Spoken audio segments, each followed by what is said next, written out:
Alors, quelles sont les 2 lames, qui vont nous donner un petit peu, la, teneur, de, ce jeu? Qu'on sache un petit peu quelle est, la problématique, ou qu'on essaye de s'en rapprocher en tout cas. Donc là, on part avec la lame majeure, de la force. C'est la 8. C'est aussi, ça a l'air bête de dire ça, mais le 4 plus le 4. Donc en fait, on a vraiment, 2 forces en puissance qui seraient, comme, à égalité, et on ne sait pas trop où faire son choix. Alors, sur la force, on a un petit peu le sentiment de devoir, assurer et assumer, toute seule. On a l'impression que ça va nous dépasser, on n'est pas du tout certain qu'on va arriver à faire le bon choix. Parce qu'en fait, dans ce tirage, tout ce tirage avec, les, cartes du, tarot, de Ferric Pinter, et à la fois avec, le jeu le normand que je découvrirai tout à l'heure. On est visiblement, devant un choix. Alors un choix crucial parce que visiblement, le temps passe, et j'ai vraiment eu l'impression, que c'était, un choix qui était lié à une maison, à du mouvement, à un déménagement, je il faut pas que je reste ici, il faut que je parte. Est-ce que c'est une bonne idée de partir? Et alors, les pensées, sont, disons, assez, tournantes. Donc il y a des moments, ce serait un petit peu comme une obsession de se dire, «Il faut que je parte, je dois partir, la solution se trouve ailleurs», et à la fois, certains moments, un découragement parce que on pense qu'il y a peut-être trop de force à déployer, trop de courage à avoir pour partir. Alors ce que nous dit, évidemment, le 9 de bâton, à côté, de la force, eh bien, c'est aussi qu'il faudrait peut-être pas être autant stressé, autant sur la défensive, ou alors de faire de ce mouvement à opérer, de ces changements à opérer, quelque chose qui serait, trop difficile. Peut-être qu'on se met soi-même, un petit peu trop la pression, ou qu'on en fait trop une histoire de ce déménagement. Alors est-ce qu'en fait l'issue, ce serait pas de trouver un juste milieu? C'est-à-dire par exemple de loger chez quelqu'un, dans la ville où on souhaite partir. Alors est-ce que c'est Paris, la région parisienne? On voit quelque chose, en tout cas dans ce jeu, pardon, qui est beaucoup, lié à l'eau, à la fluidité, hein. C'est un jeu où on a beaucoup, de coupes, hein. On a aussi, la lune et les énergies, comment on pourrait dire? Les énergies, et lacrymales, issues, des larmes, issues, de l'eau, hein, issues aussi, de un petit peu la lune. Très souvent, elle est représentée avec un élément eau, dans les tarots. Alors, bah, ce jeu ne fait pas du tout exception. C'est aussi, la part, vivante, des décisions à prendre après une période de contemplation, d'introspection. Alors la lune, c'est ça aussi, hein, c'est la part cachée, c'est la part féminine, c'est la part intime, c'est la part qui ne se dévoile pas de suite, c'est l'opacité de ce qui est lunaire, l'opacité de la nuit, mais aussi, une très grande féminité avec la carte de la lune. Alors, après, avec, la reine de coupe, elle incite justement à trouver le chemin qui nous correspond fondamentalement. Donc ça veut dire que si depuis très longtemps on caresse le désir, le rêve, l'espoir, de déménager, de changer de vie, de devoir opérer un mouvement, parce qu'aussi on a l'impression qu'on arrive, à un, comment dire, à un moment, important de sa vie, la reine de coupe, elle incite en effet, avec l'eau, des coupes, hein, les coupes au sens de le verre et la boisson, le liquide qu'il y a dedans aussi. C'est aussi la fluidité des échanges. Alors après, il faut faire un petit peu attention, si on se sent, très reine de coupe, hein, par rapport à une reine d'épée, une reine de bâton, et cetera. C'est que la reine de coupe, parfois, elle, ne enfin, elle en dit parfois un petit peu trop. Elle se laisse un petit peu emporter par ses émotions, et on voit bien, hein, parce que ça revient sur la même ligne, les émotions, lunaires aussi, le côté, fluide, mais fluide pas au sens de l'harmonie, au sens de tout ce qui coule et de tout ce qui, quand on ouvre les vannes, un tout petit peu trop. Donc attention avec ces aspects reine de coupe hein, et ces aspects la lune, de ne pas non plus trop faire de rêves ou trop dramatiser les choses. En revanche, le chariot en place centrale entre les deux, ça nous renforce dans l'idée qu'il y a un nouveau rythme à trouver. Euh, Attention aussi à ne pas dissocier, disons, la tête et les jambes avec le chariot, hein. Sur le chariot, on est toujours dans l'histoire du double attelage. Alors, il y a la force positive, la force négative, il y a le noir, il y a le blanc.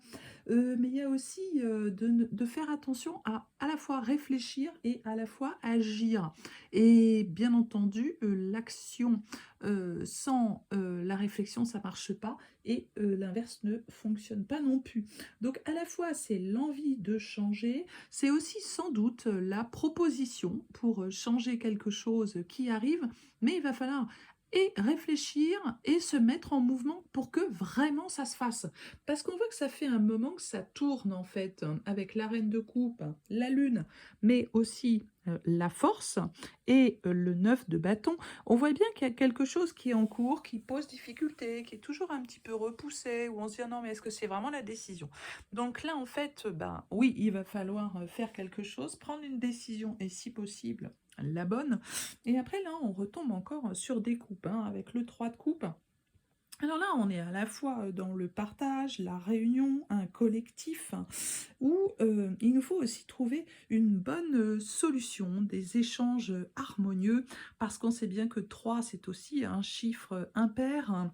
Donc c'est pas toujours très évident le côté 3. Même quand on est 3 personnes, bon voilà, il y a quelque chose qui n'est pas non plus totalement abouti avec le 3. Si on avait un 4 de couple, on arriverait davantage à une situation d'équilibre.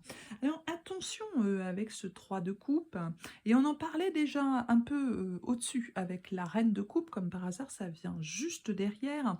Il nous faut faire attention à ce qu'on dit, il nous faut faire attention à ne blesser personne, à ne pas trop parler, parce que quand même la reine de coupe, même si elle est expansive, même si elle est partageuse, elle est drôle, elle est sympathique, elle est gaie, mais il faut quand même qu'elle fasse parfois un petit peu attention à ne pas se laisser emporter par son émotionnel, émotionnel de la lune également.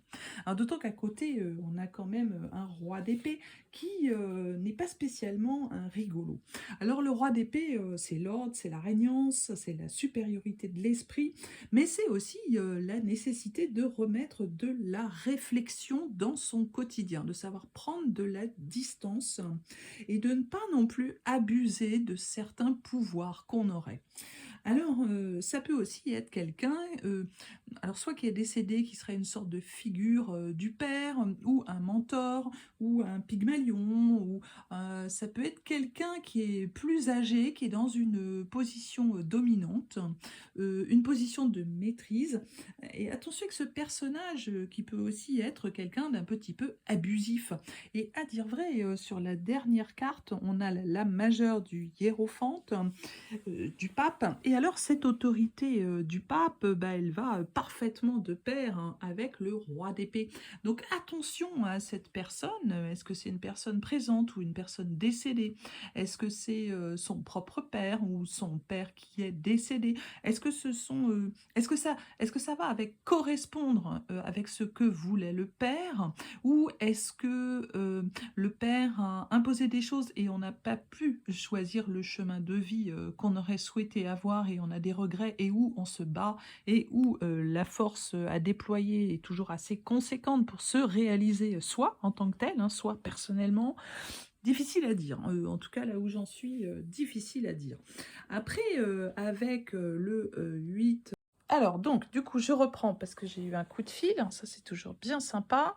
Donc voilà, je parlais sans doute, parce que j'ai eu un appel salon, hein, génial, je parlais surtout de l'autorité du roi d'épée conjuguée à parfois une autorité qui devient un petit peu pénible passé un certain âge, hein, du pape et qu'on appelle aussi le hiérophante. Donc attention à ce roi d'épée, mais aussi à l'excès de trop mentir mentaliser les choses, hein, parce que le roi d'épée, ça peut être une autorité, ça peut être la régnance, la supériorité, mais voilà, c'est aussi faire attention à être soi-même assez stratège, de mettre les choses en place de manière stratégique hein, et de toujours voir un peu plus loin. Hein. Il y a le côté chez le roi, il est à l'intérieur de son château et il regarde les vastes plaines bien en hauteur. Donc la vista qu'on a, mettre les choses à la bonne distance pour pouvoir appréhender, apprécier les choses peut-être de la manière la plus objective, hein, sans se faire trop de fantasmes ou trop de nœuds à la tête ou à l'estomac. Le 8 d'épée, c'est de ça hein, dont ça parle d'ailleurs. Hein. Ça parle de la cage, ça parle de la sensation d'enfermement, d'emprisonnement, du sentiment de ne pas être libre ni de ses mouvements, ni de ses pensées. Mais alors, sur ça, à la fois, il faut dépasser les obstacles. Bon, on le sait, il y a des moments comme ça dans la vie. Mais alors, il est possible que ce soit beaucoup plus facile que ce qu'on imagine. On est toujours un peu sa propre victime et son propre piège. Et parfois, on voit les choses de manière, comment dire, plus compliquées qu'elles ne sont. Alors là aussi, on évite de trop complexifier. Et ça va très très bien avec le roi d'épée, hein, qui reste dans les rois des cartes hein, et du tarot, hein, celui qui se prend toujours un petit peu trop la tête. Il réfléchit un petit peu trop, hein, le roi d'épée. Il mentalise un petit peu trop les choses. C'est un très bon stratège, mais en revanche, son mental parfois prend le pas un petit peu sur tout le reste. Donc attention à ne pas être trop dans des fantasmes et à bien se remettre dans l'action. Alors avec les amoureux, on a deux choses. On a à la fois dans les amoureux une idée de qui se ressemble, s'assemble. Mais alors là-dedans, se méfier du miroir et de ne pas non plus chercher son propre reflet. Alors il y a aussi des décisions engageantes à prendre avec la carte des amoureux. Il faut être aussi bien réunifié avec soi-même, ne pas partir dans tous les sens. Et toujours pareil, hein, bien accorder à la fois l'action et la réflexion et faire un vrai choix. Avec le 9 de coupe, là encore, on est dans l'émotionnel, dans l'affectif, dans la jolie sensibilité. Pour moi, et vraiment, je ne truque pas du tout les jeux. Hein. Moi, je compte, je m'embête pas à chercher des choses plus compliquées que la réalité hein, d'un tirage.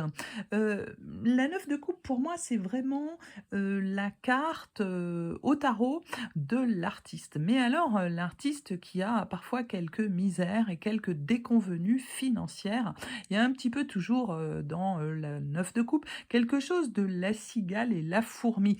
Donc, est-ce que là-dedans, on a aussi des problèmes d'argent, des problèmes économiques, financiers, qui peut-être sont liés à cet habitat, à cet appartement qu'il va falloir quitter? Est-ce qu'on se demande aussi si, en partant pour une ville peut-être plus chère, on va arriver à s'en sortir aussi bien qu'en vivotant ailleurs, où on arrive un petit peu mieux à donner le change, où les choses sont peut-être un peu moins chères? C'est possible. Mais le 9 de coupe, c'est aussi la lame du souhait, du vœu dont on a hâte qu'il soit exaucé. Attention là encore aux fantasmes et aux rêves éveillés. Il nous faut toujours rester pragmatique, ne pas se raconter des histoires, ce à quoi nous invite aussi le roi de denier. Alors le roi de denier, de toute façon, c'est le grand pragmatique des rois. Lui, il va toujours choisir la sécurité, le durable. Hein, un sou est un sou. Hein, c'est pas d'ailleurs toujours un homme bien généreux. On le sait, hein, on a tendance à dire que les gens qui ont beaucoup d'argent ne sont pas forcément ceux qui en distribuent le plus. Mais alors, ça nous incite, pardon, à quand même faire attention à nos économies, à les placer au bon endroit, à ne pas sous-estimer la valeur des choses, l'argent qu'il va falloir dépenser ou les investissements qu'il va falloir faire. À la suite de notre roi de denier, nous avons le cavalier de coupe. J'ai une lumière qui est très très embêtante et qui me poursuit absolument partout. Alors, le cavalier de coupe, bah lui, il suit beaucoup son cœur aussi, hein. Et on voit bien que dans ce jeu, il y a quelque chose de très affectif, très émotionnel, peut-être un petit peu trop dans le cœur, justement. Il est beaucoup dans les plaisirs immédiats, le cavalier de coupe. Il va vite et peut-être même qu'il va un petit peu trop vite. Mais c'est aussi une invitation, la possibilité pour une fois de vraiment suivre notre mouvement, notre vrai désir et d'être sincère avec soi-même. Après, avec le 7 de coupe, on sait très bien de toute façon qu'il n'y a qu'une seule voie raisonnable, une seule voie à suivre.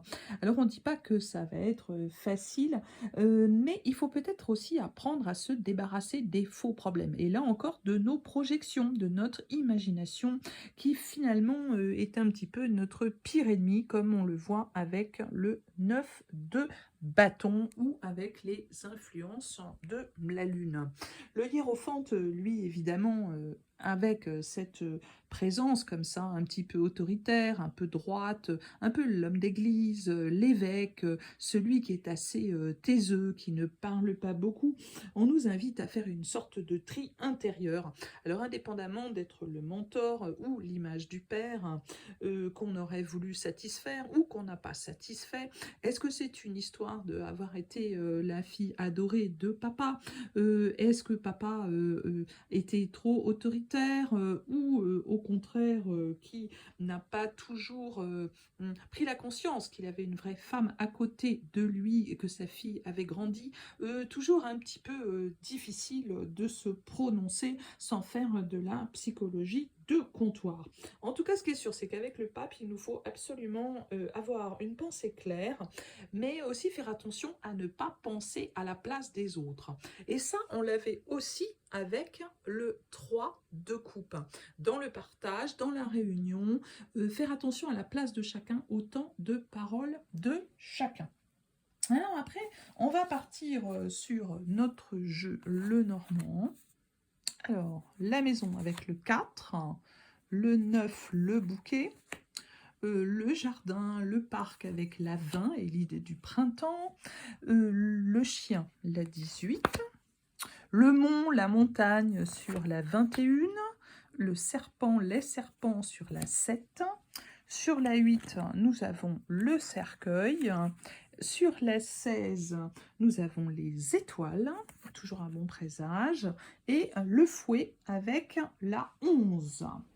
Alors ben là, c'est encore un petit peu la même chose en fait, hein. J'aime bien d'avoir au moins deux jeux pour essayer d'affiner un petit peu les choses. C'est qu'on se demande bien où on va habiter. Alors est-ce qu'on se retrouve sinon avec un bien immobilier qu'il faut vendre ou est-ce qu'on va devoir changer de lieu d'habitation?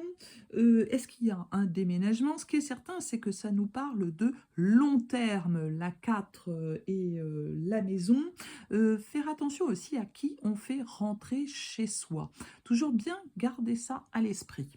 Avec la 9 et le bouquet, on est dans les sentiments vrais. Aussi, il y a aussi une histoire d'amour en cours, mais on est aussi dans la réussite pour un contrat. Donc ça, c'est de bon augure, c'est très sympa. Avec la 20 et le jardin, c'est aussi la suite du bouquet, le jardin. Donc c'est aussi les jolis sentiments, le printemps qui arrive, les amours qui refleurissent. C'est la belle histoire et sans doute en effet au moment du printemps. Ça paraît être chouette, positif, parce qu'on a le chien. Le chien, c'est la fidélité, l'engagement, et comme la maison qui précède, c'est le durable. Donc ne pas trop se faire de soucis, quelque chose va s'embrayer et va durer. C'est pas un feu de paille, c'est pas à toute vitesse et n'importe quoi, ça va s'arrêter vite fait. Non, non, il y a un vrai truc qui paraît chouette, réjouissant, mais ça arrive aussi visiblement après un travail de longue haleine. Alors le mont, la montagne, c'est ça, c'est qu'on a quand même abusé de ses forces, de la force. Et bah, c'est tout à fait une carte qui va dans ce sens de compréhension, d'interprétation de ce jeu. On a bien compris qu'il y avait eu quelques couleuvres. Alors, est-ce qu'il y a eu une trahison dans le passé? Est-ce que quelqu'un a été trompé, hein? Est-ce que c'est amoureux ou est-ce que c'est dans le domaine du travail? Est-ce que du coup, on s'est retrouvé découragé après cette trahison et qu'il a fallu, disons, remonter la pente? En tout cas, ce qui est sûr, c'est qu'il a fallu faire un deuil et repartir d'un autre pied, voire dans une autre direction. Alors, la dernière carte, qui est le fouet, elle nous parle de ça aussi, hein, de la fatigue, voire même des sentiments de culpabilité. Mais avec les étoiles, on est plutôt on est tombé de haut. Mais moi, j'ai tendance à dire que ça, c'est du passé. Alors, est-ce qu'on a été trahi par quelqu'un? On aurait laissé rentrer quelqu'un chez soi, mais ce qui veut dire aussi on a fait confiance à quelqu'un.